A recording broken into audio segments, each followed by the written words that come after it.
تو اور جن گھروں کے اندر شراب پی جاتی ہے یا سرو بھی کی جاتی ہے، ان گھروں میں جاتے ہوئے اپنے بچوں کو بھیجتے ہوئے احتیاط کرنے کی ضرورت ہے۔ ایسا نہیں ہے کہ غیر قوم کے لوگ ہی یہ پیتے ہیں، ایسا نہیں ہے۔ ایون ہمارے بچے جو انٹرنیشنل اسکولس میں پڑھتے ہیں، مڈل اسکول سے لے کر ہائر اسکولس میں جو پڑھتے ہیں، وہ بھی جو ہے کسی نہ کسی نشے کے چیزوں میں انوالوڈ ہے، شراب میں مبتلا ہے۔ ریسنٹ انسیڈنٹ آیا ہے کہ جو ہے بچے جو ہے فارم ہاؤسز میں نکل جاتے ہیں برتھ ڈے سیلیبریشنز کے نام پر، اور رات رات بھر پیتے ہیں اور صبح جو ہے کالج نہیں جا پاتے۔ یہ مسلمان معاشرے میں کامن ہو گئی ہے یہ چیز، شراب والی چیز۔ 16 کے بچے یہ تمام چیزیں اس لیے جو ہے قرآن جو ہے جو ہے ان چیزوں کو منع فرماتا ہے۔ تو ایسے ماحول میں آپ اور میں رہ رہے ہیں، اتنا فتنے والا ماحول ہے کہ خبیث حلال کے اوپر مل گیا ہے، یعنی اس برائی کو جو ہم 10 سال پہلے برائی مانتے تھے آپ اور میں، آج وہ نارملائز ہو چکی ہے اور اسے کاؤنٹ بھی نہیں کیا جاتا، نارمل سمجھا جاتا، جس میں یہ جو ہے جوان یعنی ینگسٹرز میں جو ہے شراب اتنی کامن ہو چکی ہے کہ انہیں طیب کیا ہے، حرام کیا ہے، حلال کیا ہے، کچھ پتہ ہی نہیں ہو رہا ہے۔ اللہ تعالی ہم سب کو ہر قسم کی حرام چیزوں سے محفوظ رکھے اور شراب کی کسی بھی طرح کی ٹچ جو ہے ہم وہ مسلمانوں کو نہ چھوئے۔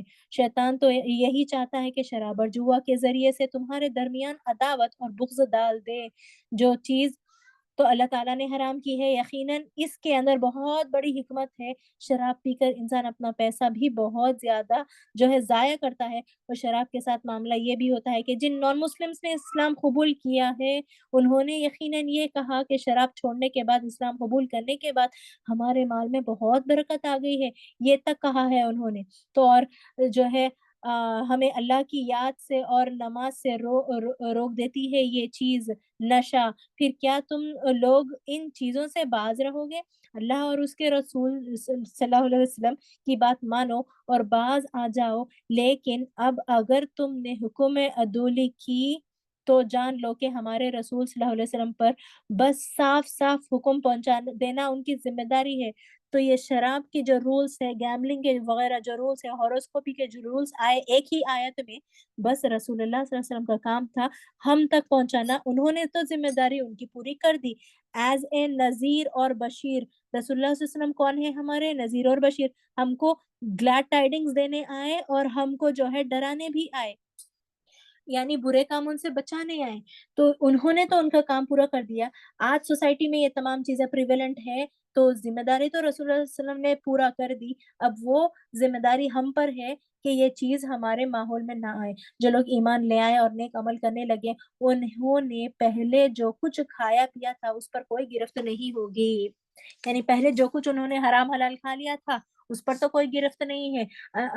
عرب کو بتا دیا گیا، تمام عرب لوگوں کو بتا دیا گیا اس آیت کے تھرو، اور بعد میں ہم تک بھی یہ بات پہنچا دی گئی کہ ایون صحابہ کو بتا دیا گیا کہ جو تم نے شراب پی تھی اس پر اب تمہاری گرفت نہیں ہوگی، آلریڈی تم نے جو پی لیا تھا، کیونکہ اور جب نبی کریم صلی اللہ علیہ وسلم آنے سے پہلے سے بھی شراب جو ہے کامن تھی، تو جب جو ہے حرام کیا گیا، اس سے پہلے جب انہوں نے جو پیا تھا وہ کاؤنٹ نہیں ہوگا۔